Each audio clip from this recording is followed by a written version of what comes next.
ಇಲ್ಲೊಂದು ನ್ಯೂಸ್ ಇದೆ, ಅಬ್ಸರ್ವ್ ಇರು. ನಾನು ಲಾಸ್ಟ್ ಕ್ಲಾಸಲ್ಲಿ ಹೋಪ್ ಹೇಳಿದ್ದೆ, ಬಟ್ ಇನ್ನೊಂದು ಸತಿ ಹೇಳ್ತೀನಿ. IMR ಮತ್ತು MMR ಅಂತ ಹೇಳಿದ್ದೆ. ಓಕೆ, ಲಾಸ್ಟ್ ಕ್ಲಾಸ್ ಹೇಳಿದ್ನೇ ಇಲ್ಲದನ್ನ ಹೇಳಿದ್ನಿ ಸರ್ ನಾವು. ಇನ್ಫ್ಯಾಂಟ್ ಮೊಟಾಲಿಟಿ ರೇಟ್ ಮತ್ತು ಮೆಟರ್ನಲ್ ಮೊಟಾಲಿಟಿ ರೇಟ್, ಶಿಶು ಮರಣ ಪ್ರಮಾಣ, ತಾಯಂದಿರ ಮರಣ ಪ್ರಮಾಣ ಅಂತ. Okay, so infant mortality rate ಅಂತಂದರೆ 1,000 ಜನನಗಳಿಗೆ ಎಷ್ಟು ಜನ ಸಾಯ್ತಾರೆ ಅಂತ. 1,000 ಜನನಗಳಿಗೆ ಎಷ್ಟು ಮಕ್ಕಳು ಸಾಯ್ತಾರೆ, that is infant mortality rate. 1,00,000 ಜನನಗಳಿಗೆ ಎಷ್ಟು ತಾಯಂದ್ರು ತೀರ್ಕೊಳ್ತಾರೆ, that is maternal mortality rate. ಆಯಿತಾ? ಅದು ಸ್ಟ್ಯಾಟಿಸ್ಟಿಕ್ಸು ಫಿಗರ್ಸು ನಾನು ಲಾಸ್ಟ್ ಕ್ಲಾಸಲ್ಲಿ ಕೊಟ್ಟಿದ್ದೀನಿ ನಿಮಗೆ. ಓಕೆ, ಈಗ ಇನ್ಫ್ಯಾಂಟ್ ಮೊಟಾಲಿಟಿ ರೇಟ್ ಕರ್ನಾಟಕದಲ್ಲಿ ಏನಾಗ್ತಿದೆ, ನಾನು ಇದನ್ನು ಮತ್ತೆ ಮಾತಾಡ್ತಾ ಇದ್ದೀನಿ ಕರ್ನಾಟಕದಲ್ಲಿ. ಓಕೆ, ಶಿಶು ಮರಣ ಪ್ರಮಾಣ ಏನಾಗ್ತಾ ಇದೆ, ಇನ್ಫ್ಯಾಂಟ್ ಮೊಟಾಲಿಟಿ ರೇಟ್ ಏನಾಗ್ತಾ ಇದೆ, ಅದಕ್ಕೆ ನಂಬರ್ 1 ಕಾರಣ ಏನು ಅಂತಂದರೆ ನಿಮೋನಿಯಾ.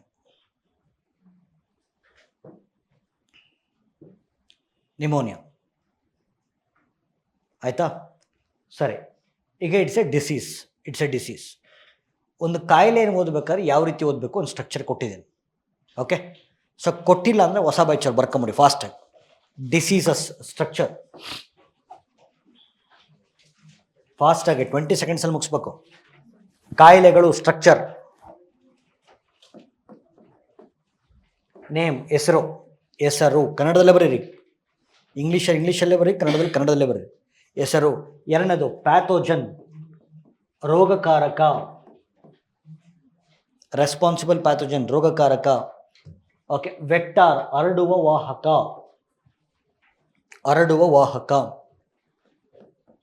ಟ್ರಾನ್ಸ್ಮಿಷನ್, ಪ್ರಸರಣ. ಅದರಲ್ಲಿ 2 ವಿಂಗ್ ಹಾಕೊಳ್ಳಿ. ಅದು ಕಮ್ಯುನಿಕೇಬಲ್ಲ, ನಾನ್ ಕಮ್ಯುನಿಕೇಬಲ್ಲ, ಸಾಂಕ್ರಾಮಿಕ ರೋಗನ, ಸಾಂಕ್ರಾಮಿಕವಲ್ಲದ ರೋಗನ, ಸಾಂಕ್ರಾಮಿಕ ಅಥವಾ ಸಾಂಕ್ರಾಮಿಕವಲ್ಲದ. Okay, communicable or non communicable. ಆಮೇಲೆ ಸಿಂಪ್ಟಮ್ಸ್, ರೋಗ ಲಕ್ಷಣಗಳು.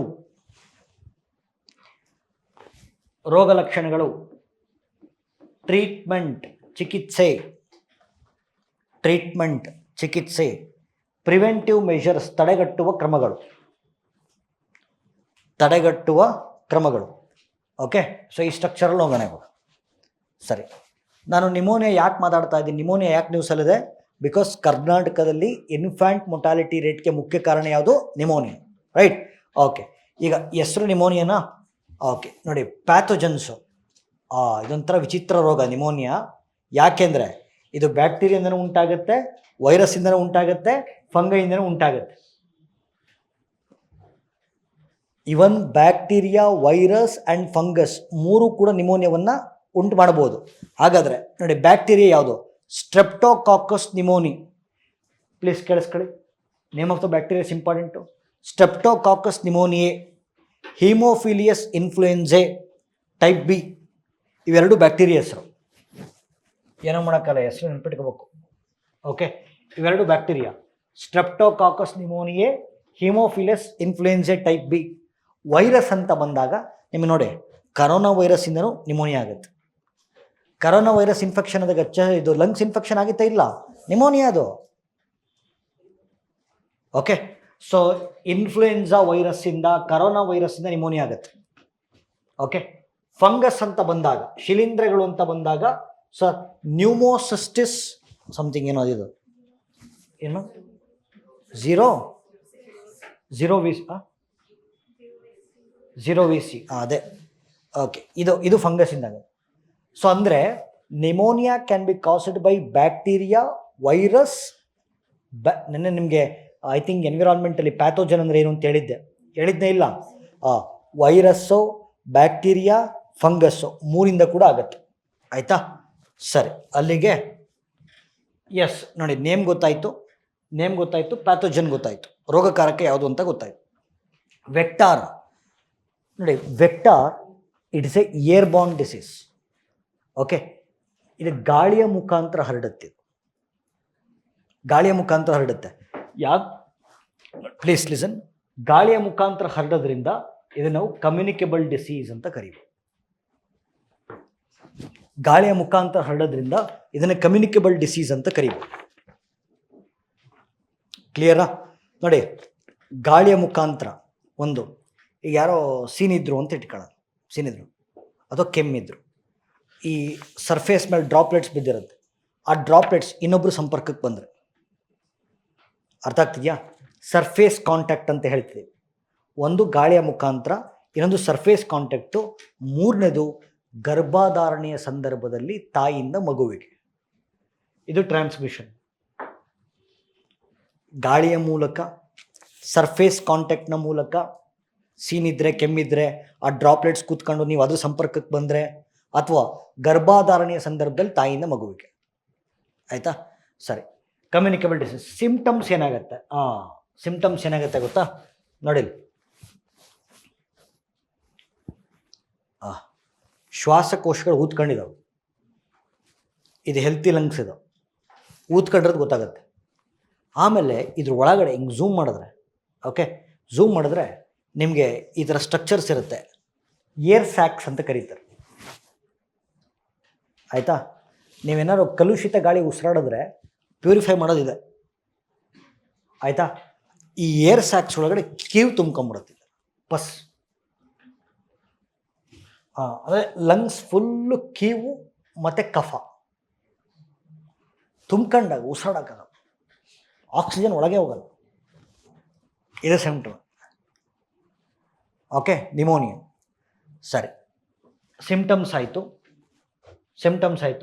ಟ್ರೀಟ್ಮೆಂಟು ಕ್ಯೂರೇಬಲ್ಲ, ನಾನ್ ಕ್ಯೂರೇಬಲ್ಲ? Curable. Pneumonia is curable. Okay, ಹಾಗಾದರೆ ತಡೆಗಟ್ಟುವ ಕ್ರಮಗಳಿಗೆ ಬರೋಣ. ಓಕೆ, ತಡೆಗಟ್ಟುವ ಕ್ರಮಗಳು. ಓಕೆ, ಒಂದೊಂದೇ ಎಕ್ಸ್ಪ್ಲೈನ್ ಮಾಡ್ಕೊಂಬರ್ತೀನಿ. ಆಯಿತಾ? ನೋಡಿ,